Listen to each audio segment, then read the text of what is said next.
The following story is real because it actually happened, and this is completely true. Not joking. I was in Frisco, Colorado, and probably winter of 2005. I'm going to say that's about it. And I was on a road trip with a bunch of friends, and we were at the A&W parking lot there. Don't know if they're still in A&W there or not. And we're all hanging out in the parking lot, and one of my friends wanted to go in and get something, and I was like, oh, here, I'll get it. And so I tossed her my wallet, and she took it and went inside and bought the thing, came right back out. And as she's walking toward me with my wallet that she wants to return, I just held my right hand up. I think I'm getting all of this right. I held my right hand up, and I kind of made this Rasputin eye contact with her, like throw it to my hand, throw it directly into my hand, my eyes say to. And so she goes to throw it into my hand, but she missed by a country mile. And it came up way short. It was down by my foot. And while maintaining this Rasputin eye contact with her, I just flicked my foot forward and perfectly kicked the wallet, which then spun rapidly directly into the hand that I never moved in any way. And I just kept making eye contact like, yep, I could do that again and again all day long because that is totally a thing I can do. And if I'd left it at that, it would have been the most legendary thing ever, like the coolest thing I've ever done.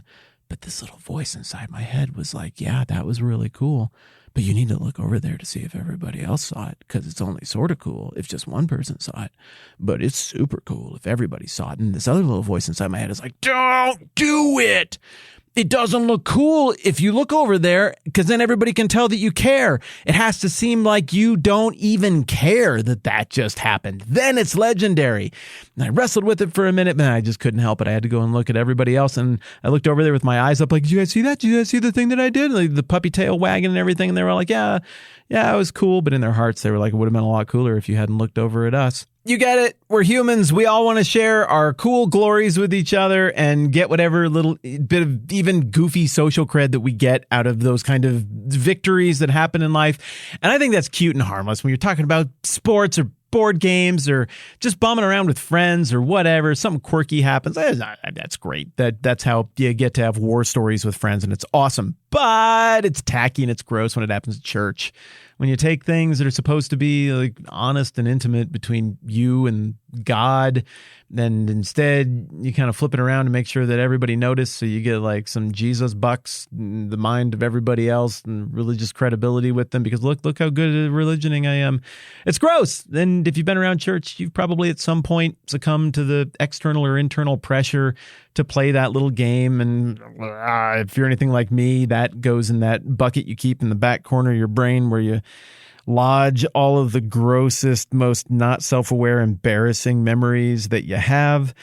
But if you can relate to that kind of, I sort of want other people to see that I'm good at Christianity or religion impulse at all, then, hey, at least you're in good company, because I think a lot of us have probably inadvertently or advertently bent the knee to that impulse a time or two. And it's not a new phenomenon, because when we're in Matthew chapter 23, into this section where Jesus is rebuking the religious leadership of the day, one of the things that he calls them out for is performative religion in front of other people. And he's suggesting in the passage we're going to be looking at today that the way people did some age-old religious activities really betrayed the fact that the religious activities were all about them. They were all about pride, and that it was gross. And so as we get into this text, at first it's going to sound a little bit weird in terms of what the stuff that Jesus is singling out actually materially is. But you just got to remember this. Stuff means stuff. And in any given culture or even microculture at any given moment, there is a thing that you can do that shows humility or class just because of the agreed upon ground rules of what is normative and what means what.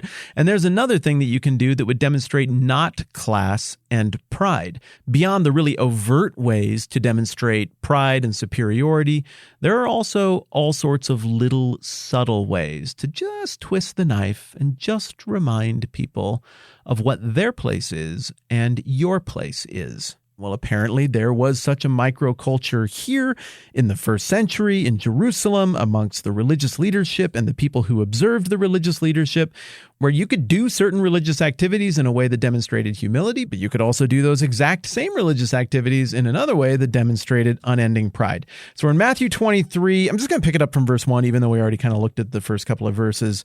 And Jesus said to the crowds and to his disciples, "The teachers of the law and the Pharisees sit in Moses' seat, so you must obey them and do everything they tell you. But don't do what they do, for they don't practice what they preach.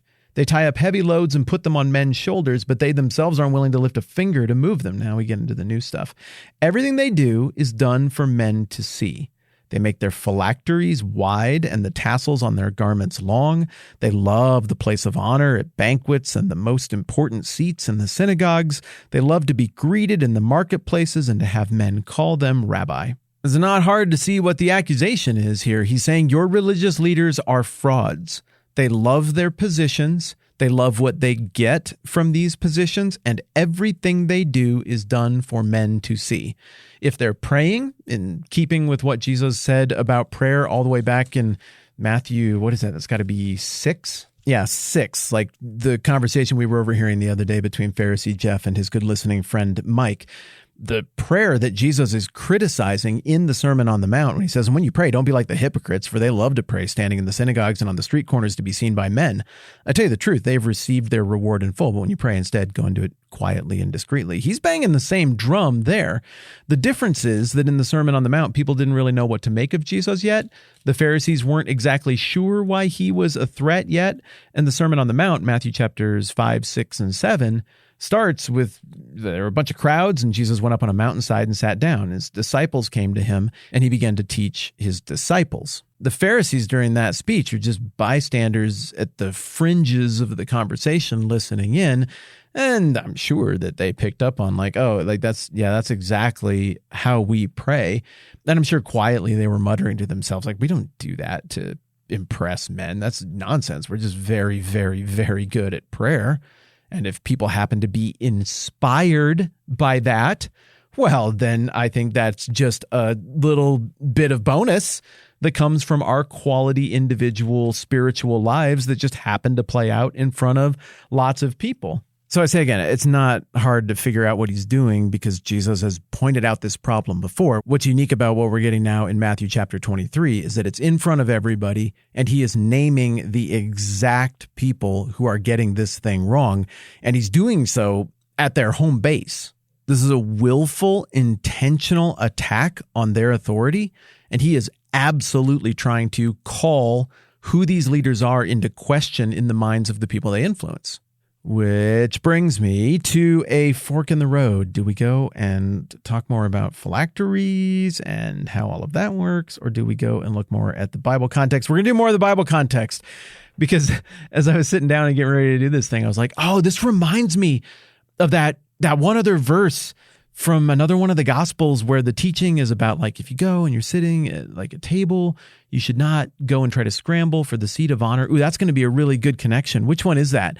I did a bunch of flipping and digging around. I was like, come on, I've been over that recently. Where is it?